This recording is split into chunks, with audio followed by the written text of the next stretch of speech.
This is James, my patient who underwent an L5-S1 disc PRP injection intradiscally, meaning inside the disc, and he is here to report an experience and overall efficacy of this procedure and the pain relief he received. So James, when we first did the injection, what was the reason why you wanted this injection in the first place? I mean, I had a lot of lower back pain, and that went out to the hip and down the outside of my leg. And what was your pain level before the injection? I mean, it was at least The worst pain you've had before the injection? Sure, at least about a 7, 7.5, something like that. And the PRP injection, unlike steroid injection, tends to be painful. So what was your pain right after the injection when you got home that day?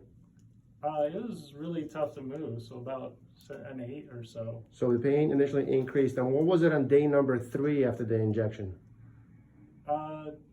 I'd say down to about a 5, about 5 out of 10. 5 out of 10. Yeah. And a week out, how much did your pain decrease overall in your low back? I mean, a week out, I'd say at least 60%, 70% reduction. In the low back pain. And did you have any reduction in the pain in the leg? Yeah, something about 30, 20%, something like that. So would you recommend this to your friends or somebody else?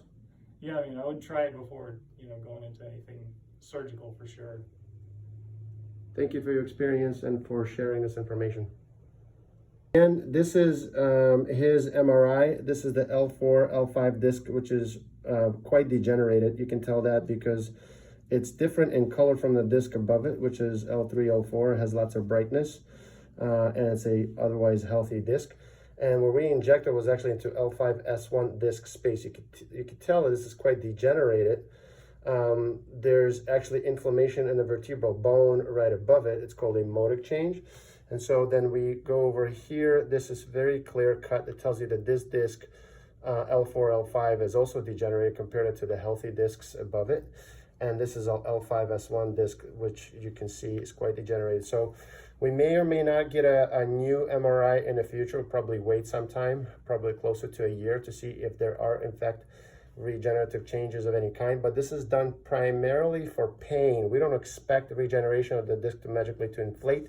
We're looking for pain relief. This is what this procedure is done.